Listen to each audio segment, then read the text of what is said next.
चलिए दोस्तों, बात करते हैं लवण यानी कि साल्ट यानी कि नमक की, जिसको हम लोग लवण बोलते हैं, इंग्लिश में साल्ट बोलते हैं और हम लोग नमक भी बोलते हैं। इसको क्या बोलते हैं? नमक भी बोलते हैं। क्या बोलते हैं? नमक बोलते हैं। ठीक है ना। अब इस पे हम लोग चर्चा करते हैं। तो सबसे पहले भैया, जो लवण होता है, नमक का निर्माण कैसे होता है? जब अम्ल और क्षार, जब कोई अम्ल और क्षार आपस में क्रिया करते हैं तो लवण यानी कि नमक का निर्माण होता है, नमक बनता है। और नमक के साथ आपका जल भी बनेगा। जब अम्ल और क्षार आपस में क्रिया करेंगे तो लवण प्लस आपका जल बनेगा, यानी कि नमक और जल बनेगा। और जब अम्ल और क्षार आपस में क्रिया कर लेते हैं तो इस क्रिया को, इस अपक्रिया को उदासीनी अपक्रिया कहा जाता है। फॉर एग्जाम्पल, इस पे हम लोग एग्जाम्पल के माध्यम से समझेंगे। फिर से समझ लो, जब अम्ल और क्षार आपस में क्रिया करेंगे तो क्या बनेगा? लवण बनेगा और जल। डायरेक्ट एग्जाम में छपता है कि जब कोई अम्ल और क्षार क्रिया करते हैं तो परिणाम स्वरूप क्या बनता है? तो लवण बनेगा और क्या बनेगा? जल बनेगा। और इस जो अपक्रिया है, इस क्रिया को क्या नाम दिया जाता है? उदासीनी अपक्रिया, उदासीनी क्रिया बोलते हैं। चलो एग्जाम्पल समझते हैं। जैसे हमने ले लिया 2HCl। 2HCl, HCl क्या है? हाइड्रोक्लोरिक अम्ल है। प्लस हमने मिल्क ऑफ मैग्नीशिया ले लिया, वही जो बताए थे आपको, इनो वाला, है ना, milk of magnesia, Eno. 6 second में एसिडिटी से राहत, यही। अब इससे अपक्रिया करा दो। ये क्या है आपका? बोलो। क्षार है। ये क्या है? अम्ल है। क्रिया करेगा तो MgCl बनेगा। तो यहाँ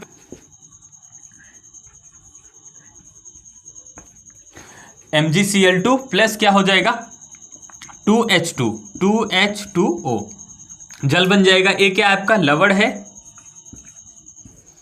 ये क्या है आपका? जल है। एक अब क्रिया और देख लो, HCl प्लस अम्ल हो गया NaOH, NaOH। जब ये क्रिया करेगा तो NaCl बन जाएगा। NaCl जो नमक हम लोग खाते हैं, NaCl, सोडियम क्लोराइड, हम लोग यही खाते हैं ना। प्लस अब क्या बच गया? एक H यहाँ, एक H यहाँ, एक O यहाँ, तो H2O। तो ये क्या है आपका? लवण यानी कि नमक है और ये क्या है? जल है। ठीक है ना। तो यहाँ पे क्रिया में क्या बन गया भैया? जब कोई अम्ल और क्षार आपस में क्रिया करते हैं तो लवण प्लस जल बनाते हैं और इस अपक्रिया को उदासीनी अपक्रिया कहा जाता है। समझ गए? अब कुछ उदाहरण के माध्यम से हम लोग इसको समझेंगे। जो आपका अम्ल होता है, अम्ल और क्षार क्रिया करेंगे तो जो लवण बनता है, ये लवण भैया कितने प्रकार के होते हैं? देखो, सबसे पहले क्या होता है, आपको ये याद रखना है कि जो लवण होंगे वो एक तो साधारण होंगे, साधारण नमक होगा, दूसरा अम्लीय नमक होगा, तीसरा क्षारीय नमक होगा, चौथा द्विक जो लवण होगा द्विक नमक होगा। तो कुछ उदाहरण के माध्यम से हम लोग इसको समझते हैं। चलिए दोस्तों, इस पे कुछ उदाहरण हम लोग समझते हैं। देखो, सबसे पहले जो लवण होगा, नमक होगा, साधारण नमक होगा, दूसरा आपका अम्लीय नमक होगा, तीसरा आपका क्षारीय नमक होगा, चौथा द्विक लवण, यानी कि जब हम लवण को आपस मिलाते हैं द्विक लवण का निर्माण होता है। ठीक है ना। तो हम कैसे पहचानेंगे? सबसे पहले कि ये साधारण नमक है, यानी कि साधारण लवण है, दूसरा वो अम्लीय लवण है, तीसरा क्षारीय है, या फिर वो द्विक लवण है। देखो, अगर किसी भी क्षार में, किसी भी लवण में H है, H उपस्थित है, H उपस्थित है, तो इसका मतलब वह लवण, वह नमक क्या होगा? अम्लीय होगा। अगर OH उपस्थित है तो इसका मतलब वह क्षारीय होगा। और OH और H उपस्थित नहीं है, इसका मतलब वो साधारण नमक, साधारण लवण होगा। और जब दो लवण को आपस में मिला देंगे तो आपका बनेगा क्या भैया? आपका बनेगा द्विक लवण। ठीक है ना। तो सबसे पहले बात करते हैं सोडियम सल्फेट। यहाँ पे सोडियम सल्फेट की बात करें तो यहाँ पे मुझे बताओ Na2SO4 सोडियम सल्फेट, यहाँ पे क्या बताओ कि इसमें OH या H है? नहीं है। तो क्या हो जाएगा? साधारण हो जाएगा। NaCl में मुझे बताओ कहीं भी आपको H या OH नजर आया? नहीं। तो इस साधारण लवण का क्या है? उदाहरण है। जैसे हम लोग जो नमक खाते हैं साल्ट, वो NaCl ही उसका फार्मूला होता है। सोडियम क्लोराइड वो केमिस्ट्री में उसकी लैंग्वेज होती है।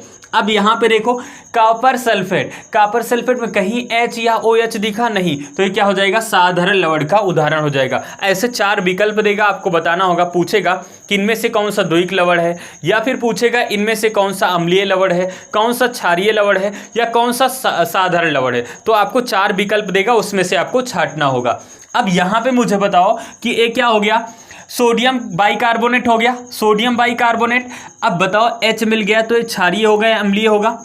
तो आप कहोगे H मिल गया है तो ये अम्लीय हो जाएगा। यहाँ zinc chloride hydroxide, zinc chloride hydroxide, यहाँ पे मुझे बताओ मिल गया, क्या मिलेगा यहाँ पे? OH, तो क्षारीय हो गया अम्लीय? तो आप कहोगे क्षारीय होगा, OH मिल गया। यहाँ पे देखो एक हो गया पोटेशियम सल्फेट, एल्युमिना सल्फेट, यहाँ पे 2 एल्युमिनियम सल्फेट, यहाँ पे 2 मिल गया। अब क्या होगा, जब दोनों को आपस मिला देंगे तो पोटास Lm बनेगा। एक लवण A है, दूसरा A है, जब 2 लवण को मिलाएंगे आपस में तो द्विक लवण एक इसका उदाहरण हो जाएगा, द्विक लवण का उदाहरण हो जाएगा। फिटकरी का फार्मूला है K2SO4 इंटू Al2SO4 का होल थ्राइज इंटू 24H2 फिटकरी का पोटासियम का फार्मूला है। ये बताओ कौन सा लवण? आप कहोगे अम्लीय। ये बताओ क्षारीय, ए साधारण, ए साधारण, ए साधारण। तो यहाँ पे मुझे बताओ पहचानना आपको पड़ेगा 4 विकल्प में से, तो पहचान लोगे, कोई दिक्कत तो नहीं होगी। चलो आगे हम लोग बढ़ते हैं कि ये जो साधारण लवण है या क्षारीय लवण है या फिर अम्लीय लवण है, ये किस प्रकार निर्मित होता है, कैसे बनता है, इस पे आपसे न्यूमेरिकल भी पूछे जाते हैं ऐसे विकल्प के तरीके से, उस पर चर्चा करते हैं। चलिए दोस्तों आगे हम लोग इस पे चर्चा करते हैं। सबसे पहले क्या होगा, प्रबल, प्रबल अम्ल प्लस प्रबल क्षार। प्रबल अम्ल और प्रबल क्षार मिलके बनेंगे, उदासीन हो जाते हैं, उदासीन दिख रहा है ना यहाँ पे, उदासीन लवण बनाते हैं। क्या? उदासीन लवण, उदासीन नमक बनाते हैं। प्रबल अम्ल होगा, प्रबल अम्ल प्लस दुर्बल,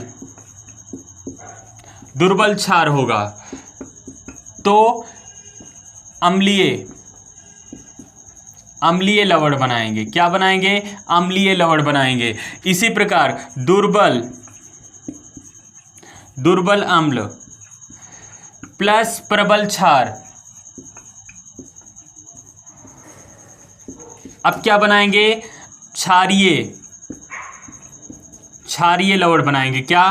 क्षारीय लवण बनाएंगे। क्या बनाएंगे? क्षारीय लवण। इतनी बातें समझ पाए?